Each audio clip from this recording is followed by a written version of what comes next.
नमस्कार, आप सभी का स्वागत है न्यूज 24 के फेसबुक पेज और यूट्यूब चैनल पर। मैं हूं आपके साथ विपनेश माथुर। मेरे साथ हैं पॉलिटिकल एडिटर रमन कुमार और हम जब भी हाजिर होते हैं तो आपके सामने एक बड़ी और बहुत महत्वपूर्ण खबर लेकर हाजिर होते हैं और उसको समझना आपके लिए बहुत जरूरी होता है। बात जब कांग्रेस की हो, कांग्रेस से जुड़े किसी भी मुद्दे की हो, तो रमन का यहां पर रहना बहुत जरूरी होता है कि कांग्रेस को रमन से ज्यादा अच्छा कोई नहीं समझता। वो बारीकी से कांग्रेस को समझते हैं, हर मुद्दे को जानते हैं। इसीलिए हम एक बार फिर से आपके सामने हाजिर हैं। दरअसल मुद्दा ये है कि कांग्रेस का जो राष्ट्रीय संगठन है उसमें जो बड़ा फेरबदल हुआ है उसमें बिहार के नेताओं की भागीदारी ज्यादा बढ़ गई है। अब इसके पीछे की वजह क्या है, क्यों ऐसा कांग्रेस ने किया है और इसका असर कहां पड़ेगा, यही सब समझाने के लिए हम आपके सामने हाजिर हुए हैं। मैं एक जानकारी आपके साथ साझा करती हूं, उसके बाद चर्चा को आगे बढ़ाएंगे। तो कांग्रेस के राष्ट्रीय संगठन में जो फेरबदल हुआ है उसमें तारिक अनवर पार्टी की सर्वोच्च नीति निर्धारक समिति के सदस्य बनाए गए हैं, यानी CWC के। और इससे पहले राहुल गांधी की अध्यक्षता वाली कमेटी में एक भी बिहारी इस समिति का सदस्य नहीं था, कोई भी ऐसा चेहरा नहीं था।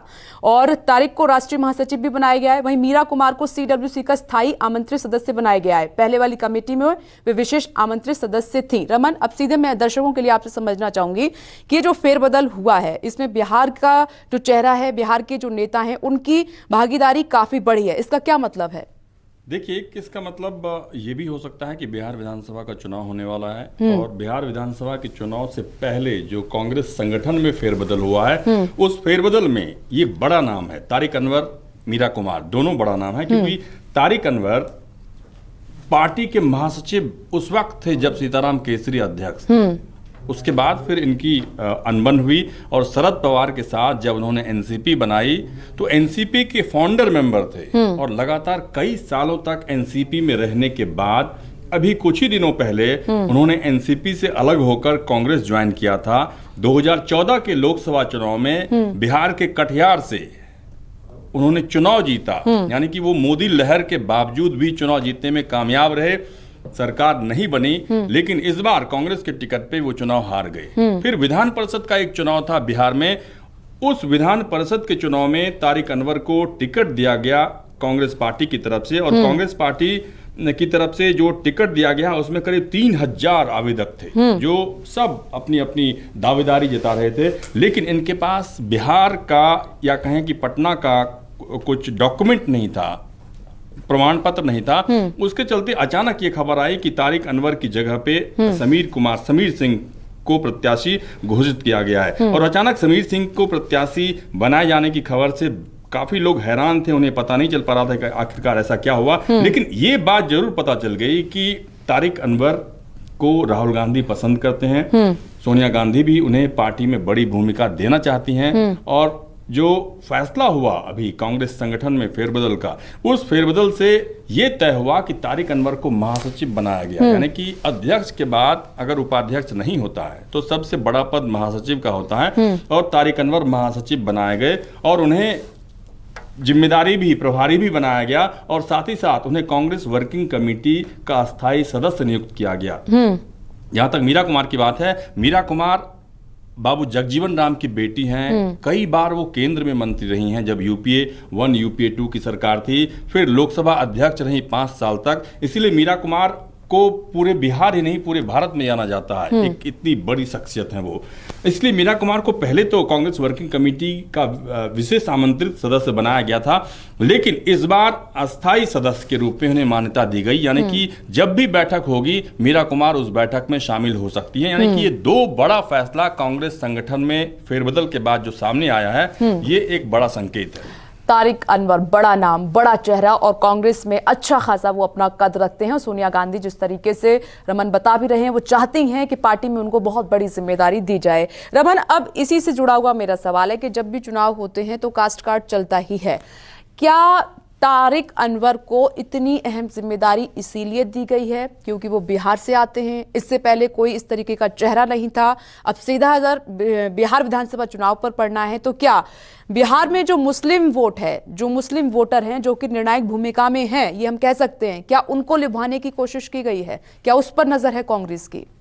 देखिए, बिहार के विधानसभा चुनाव में मुस्लिम वोट बैंक निर्णायक होता है। जब भी वहां पे मतदान होता है सभी राजनीतिक पार्टी, चाहे जेडीयू हो, भले ही जेडीयू का अलायंस बीजेपी के साथ है, लेकिन नीतीश कुमार अपनी सरकार की तरफ से, अपनी पार्टी की तरफ से लगातार ये बात कहते रहे हैं कि उन्होंने जितना काम मुसलमानों के लिए किया, शिक्षा के लिए और साथ ही साथ दूसरे अन्य रोजगार को लेकर काम किया, वो काम किसी सरकार ने नहीं किया। और जब लालू प्रसाद यादव पहली बार सरकार में बने थे तो उन्होंने MY समीकरण का नारा दिया था, मुस्लिम और यादव समीकरण का नारा दिया था, जो कि काफी मजबूत रहा था।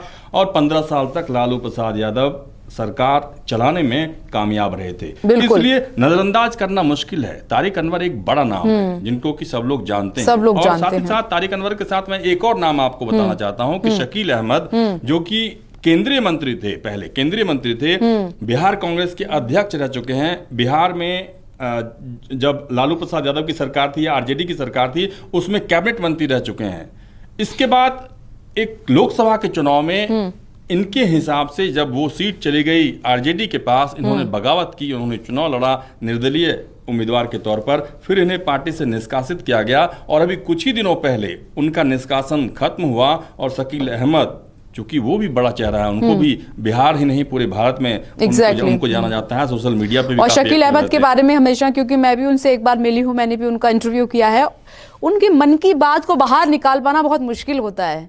वो सिर्फ उतना ही बताते हैं जितना वो बताना चाहते हैं, उसके अलावा अपनी मुस्कुराहट के साथ वो मुस्कुराहट रखेंगे या फिर कुछ ऐसी बातें जो उनके मन में पहले से हैं कितना ही बताना है, लेकिन अंदर की बात आप उनसे नहीं जान सकते। देखिए, भाषा पे काफी कमांड है शकील अहमद को, और जो भी वो लगातार टीवी डिबेट्स में शामिल होते रहे हैं, लगातार प्रेस कॉन्फ्रेंस प्रवक्ता भी थे कांग्रेस पार्टी के, और ट्वीट पे भी आप उनको हमेशा आप सक्रिय देखती होंगी। इसीलिए शकील अहमद के बारे में ऐसा कहा जाता है कि जो पढ़ा लिखा वर्ग है, खासतौर पर मुस्लिम में जो पढ़ा लिखा वर्ग है, वो उन्हें काफी पसंद करता है, उनकी बातों को ध्यान से सुनता है। अगर कोई बात वो कह रहे हैं, उनकी बातों को तवज्जो दी जाती है।